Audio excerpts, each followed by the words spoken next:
fortnoxpodcast.com.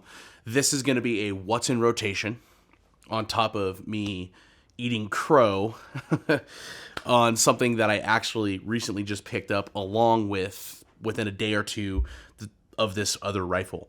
So I've actually owned 3. This will be my 4th of these guns.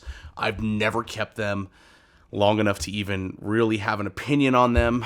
The first 2 I bought as Superior Defense in orange, so they were 16-inch rifles. I never actually got to shoot them to any potential, or even better yet, zero them, so how do I have an opinion on this, right?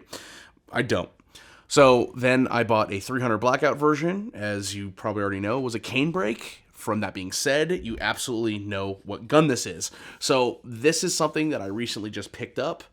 I filed for a Form 4 in April of last year. This gun took a full 11 months, 21 days to receive.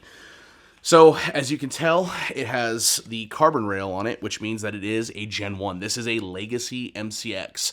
This is an 11.5-inch 5.56.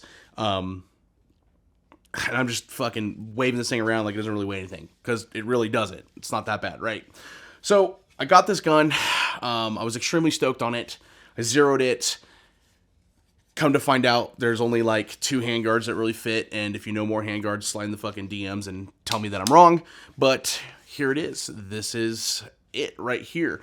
I am currently running a Surefire 3-prong War Comp on this, which I know, I get it. It's not as quiet. I know, Pew Science. Now, another thing is, at the same time, I picked this up. I actually had one of these in jail, and this stamp took 6 months to get. This is an RC2. I will eat crow on this. I've been a long, firm, no pun, believer that RC1s were complete dog shit, and I would never own one of these. Well, I got this from Pre-Sample Depot, and then I thought to myself, you know what? I need it for my Mark 18 clone, so I'm just going to buy one. I ended up putting this on the MCX, and I absolutely love it. I love it. I said it. I love the RC2. It is a fantastic 5.56 can. If you want to know more about that, Pew Science, I think is what his name is. He has a ton of information out there.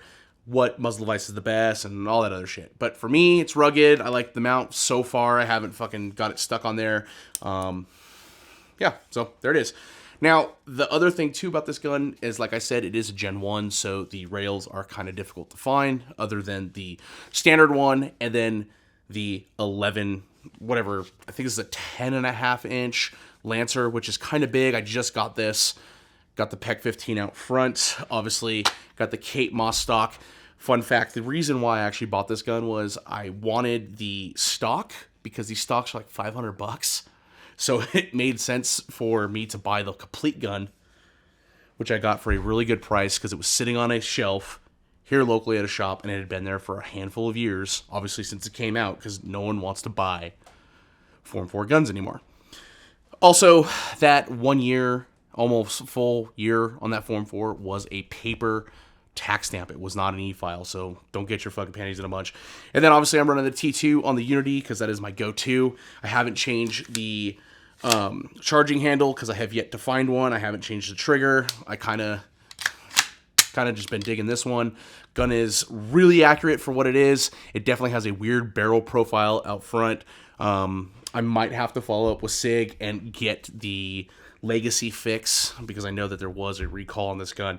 But as of right now, this is the gun that I've been shooting. I will actually probably end up spray painting this thing here shortly, just because it's a lot of black and it could benefit from some tan spray paint. So, as always, fortnoxpodcast.com, what's in rotation, another goofy fucking gun. But yeah, slide in the DMs, Fortnox Podcast, and hopefully here shortly we will get some more podcasts rolling with some new and more interesting people.